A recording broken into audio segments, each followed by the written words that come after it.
ನಮಸ್ಕಾರ ವೀಕ್ಷಕರೇ, ಈ ವಿಡಿಯೋದಲ್ಲಿ ನಾವು ಉತ್ತರ ಕರ್ನಾಟಕದ ಹೆಬ್ಬಾಗಿಲಾದ ಏಲಕ್ಕಿ ಕಂಪಿನ ನಾಡು ಎಂದು ಹೆಸರಾದ ಹಾವೇರಿ ಜಿಲ್ಲೆಯ ಪ್ರಮುಖ ಪ್ರವಾಸಿ ಸ್ಥಾನಗಳ ಬಗ್ಗೆ ತಿಳಿದುಕೊಳ್ಳೋಣ. ಮೊದಲನೆಯದಾಗಿ ಕನಕದಾಸರ ಅರಮನೆ. ಭಕ್ತಿ ಪಂಥದಲ್ಲಿ ಮುಖ್ಯರಾದ ಒಬ್ಬರು ಶ್ರೀ ಕನಕದಾಸರು. ಇವರು 15ನೇ ಶತಮಾನದಲ್ಲಿ ಜನಿಸಿದರು ಎಂದು ಇತಿಹಾಸದ ಪುಟಗಳು ಹೇಳುತ್ತವೆ. ಇವರ ತಂದೆ ಬೀರಪ್ಪ ನಾಯಕ, ತಾಯಿ ಬಚ್ಚಮ್ಮ. ವಂಶೋದ್ಧಾರಕನನ್ನು ಹುಟ್ಟಿಸು ಎಂದು ಈ ದಂಪತಿಗಳು ತಿರುಪತಿ ತಿಮ್ಮಪ್ಪನಿಗೆ ಹರಕೆ ಹೊತ್ತಿದ್ದರು. ಶ್ರೀ ತಿಮ್ಮಪ್ಪನ ಕೃಪೆಯಿಂದ ಕನಕದಾಸರು ಬಚ್ಚಮ್ಮ ಹಾಗೂ ಬೀರಪ್ಪನ ಮಗನಾಗಿ ಜನಿಸಿದರು. ಇವರ ಹುಟ್ಟು ಸ್ಥಳ ಹಾವೇರಿ ಜಿಲ್ಲೆಯ ಶಿಗ್ಗಾವಿ ತಾಲೂಕಿನ ಬಾಡ ಗ್ರಾಮ, ಅಂದರೆ ಆಗಿನ ವಿಜಯನಗರದ ಸಾಮ್ರಾಜ್ಯದಲ್ಲಿದ್ದ ಬಂಕಾಪುರದ ಮುಖ್ಯ ಪಟ್ಟಣದ ಹೆಸರು ಬಾಡ. ಶ್ರೀ ಕನಕದಾಸರ ಹರಿಭಕ್ತ ಹಾಗೂ ಅವರ ಸಾಹಿತ್ಯ ಈ ನಾಡಿಗೆ ಬಹುದೊಡ್ಡ ಕೊಡುಗೆಯಾಗಿದೆ.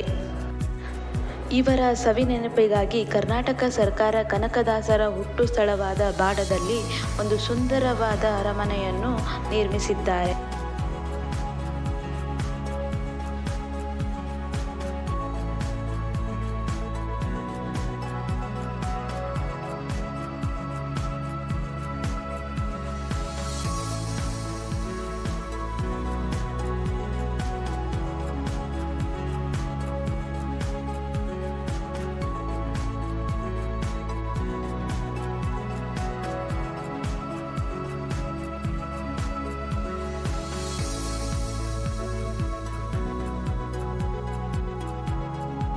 ಈ ಒಂದು ಅರಮನೆಯು ನಿಸರ್ಗದ ಮಡಿಲಲ್ಲಿ ಗುಡ್ಡ ಬೆಟ್ಟಗಳಲ್ಲಿ ಸುತ್ತುವರೆದು ಬಹಳ ಸುಂದರವಾಗಿ ಪ್ರವಾಸಿಗರನ್ನು ಆಕರ್ಷಿಸುತ್ತಾ ಪ್ರಕೃತಿಯ ಮಧ್ಯದಲ್ಲಿ ನಿರ್ಮಿತವಾಗಿದೆ.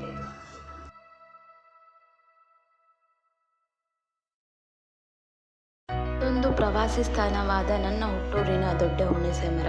ಇದು ಹಾವೇರಿ ಜಿಲ್ಲೆಯ ಸವಣೂರಿನಲ್ಲಿ ನಿರ್ಮಿತವಾಗಿದೆ. ನೋಡುಗರನ್ನು ಒಂದು ಕ್ಷಣ ನಿಬ್ಬೆರಗಾಗಿಸಿ ಮೂಕ ವಿಸ್ಮಿತರಾಗಿಸುವಂತಹ ತ್ರಿವಳಿ ವೃಕ್ಷಗಳ ಬಗ್ಗೆ ತಿಳಿದುಕೊಳ್ಳೋಣ. ಅತಿ ಅಪರೂಪ ಅನಿಸುವ ಈ ತ್ರಿವಳಿ ವೃಕ್ಷಗಳು ನಮ್ಮ ರಾಜ್ಯದಲ್ಲಿ ಬಿಟ್ಟು ಬೇರೆಯಲ್ಲಿ ಕಾಣಿಸಿಕೊಂಡಲ್ಲ, ಅಂದರೆ ಸವಣೂರಿನಲ್ಲಿ ಬಿಟ್ಟು ಬೇರೆ ಎಲ್ಲೂ ಕಾಣಿಸಿಕೊಂಡಿಲ್ಲ. ಅಷ್ಟೇ ಅಲ್ಲದೆ ಈ ವೃಕ್ಷಕ್ಕೂ ಮತ್ತು ದ್ವಾಪರ ಯುಗದ ಶ್ರೀಕೃಷ್ಣ ಪರಮಾತ್ಮನಿಗೂ ನಂಟಿತ್ತು. ಈ ವೃಕ್ಷಗಳನ್ನು ಸಾಕ್ಷಾತ್ ಶ್ರೀಕೃಷ್ಣ ಪರಮಾತ್ಮನೇ ನೆಟ್ಟಿದ್ದಾರೆ. ಈ 3 ವೃಕ್ಷಗಳ ಋಣಗಾನ ಇಲ್ಲಿಗೆ ಮುಗಿಯುವುದಿಲ್ಲ. ಈ ಮರದ ಕೆಳಗೆ ಯಾವುದೇ ಆಹಾರ ಪದಾರ್ಥವನ್ನು ಇಟ್ಟರೆ ದೀರ್ಘಕಾಲದವರೆಗೆ ಅದು ಕೆಡುವುದಿಲ್ಲ. ಇಲ್ಲಿ ಶವಗಳು ಸಹ ಕೊಳೆಯುವುದಿಲ್ಲ. ಈ ಮರದ ಕೆಳಗೆ ಕುಳಿತು ಮನದಾಳದ ಕೋರಿಕೆಯನ್ನು ಹೇಳಿಕೊಂಡರೆ ಈಡೇರುತ್ತೆ. ಯಾಕೆಂದರೆ ಈ 3 ವೃಕ್ಷಗಳು ದೈವ ವೃಕ್ಷಗಳು. ಈ 3 ವೃಕ್ಷಗಳನ್ನು ಸರಿಸುಮಾರು 2000 ವರ್ಷಗಳ ಹಿಂದೆಯೇ ನೆಟ್ಟಿದ್ದರು. ಮತ್ತೊಂದು ಪ್ರವಾಸಿ ಸ್ಥಾನವಾದ ಜಾನಪದ ವಿಶ್ವವಿದ್ಯಾಲಯ ಬಗ್ಗೆ ತಿಳಿದುಕೊಳ್ಳೋಣ.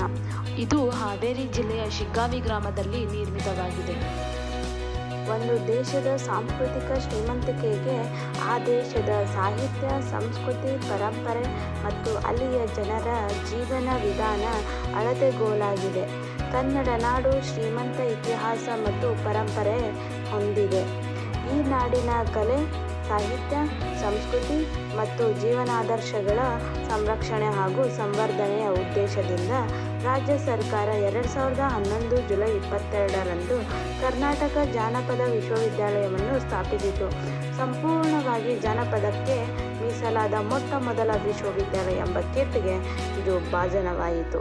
ಮತ್ತೊಂದು ಪ್ರವಾಸಿ ಸ್ಥಾನವಾದ ತಾರಕೇಶ್ವರ ದೇವಾಲಯದ ಬಗ್ಗೆ ತಿಳಿದುಕೊಳ್ಳೋಣ.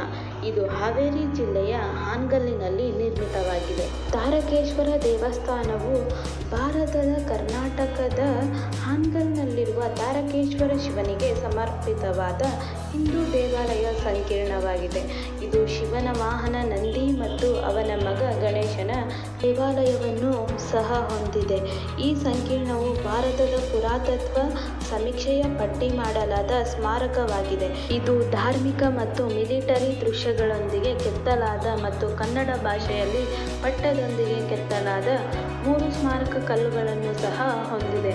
ಇದರ ಅಷ್ಟಭುಜಾಕೃತಿಯ ಸಭಾಂಗಣವು 6 ಮೀಟರ್, ಅಂದರೆ 20 ಅಡಿ ವ್ಯಾಸದ ಕಮಲದ ಕೆತ್ತನೆಯನ್ನು ಅದರ ಛಾವಣಿಯಾಗಿ ಹೊಂದಿದೆ. ಮತ್ತೊಂದು ಪ್ರವಾಸಿ ಸ್ಥಾನವಾದ ಕರ್ನಾಟಕದ ಏಲಕ್ಕಿ ಕಂಪಿನ ನಾಡು ಹಾವೇರಿ ಜಿಲ್ಲೆಯ ಇಲ್ಲಿನ ಹಿರೇಕೆರೂರು ತಾಲೂಕಿನ ರಟ್ಟಿಹಳ್ಳಿಯಲ್ಲಿ ಶಿಲಾನ್ಯಾಸ ಮಾಡಿದ್ದಾರೆ. ಆದ್ದರಿಂದಲೇ ಇದನ್ನು ಕದಂಬೇಶ್ವರ ದೇವಾಲಯ ಎನ್ನಲಾಗಿದೆ. ಭಗ್ನಗೊಂಡರೂ ಈಗಲೂ ಪ್ರವಾಸಿಗರನ್ನು ಸೆಳೆಯುತ್ತವೆ ಇಲ್ಲಿನ ಶಿಲ್ಪಗಳು. ಕದಂಬರ ನಂತರ ರಾಷ್ಟ್ರಕೂಟ, ಕಲ್ಯಾಣಿ ಚಾಲುಕ್ಯ, ಹೊಯ್ಸಳ.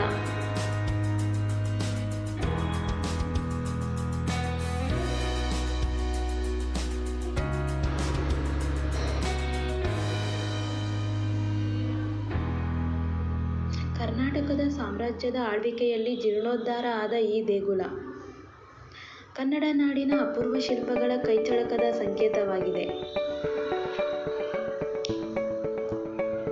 ಈ ದೇವಾಲಯದ ಆವರಣದಲ್ಲಿರುವ ಶಾಸನಗಳು ವೀರಗಲ್ಲಗಳು.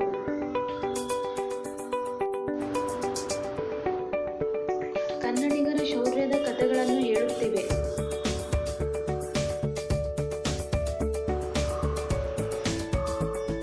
ಇಲ್ಲಿನ ಪ್ರತಿಯೊಂದು ಶಿಲ್ಪವು ನಿಮ್ಮನ್ನು ನಿಮಿಷಗಟ್ಟಲೆ ಹಿಡಿದಿಡಬಲ್ಲವು.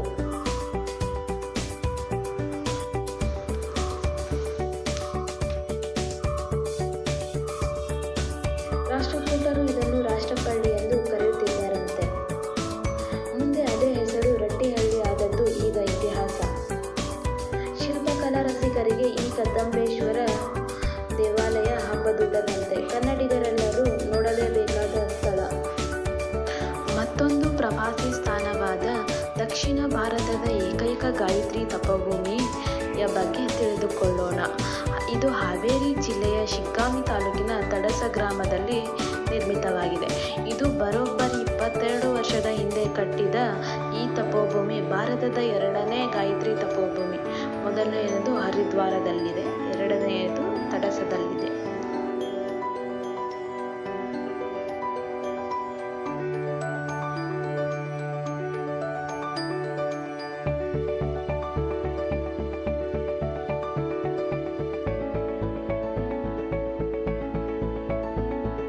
ಧನ್ಯವಾದಗಳು.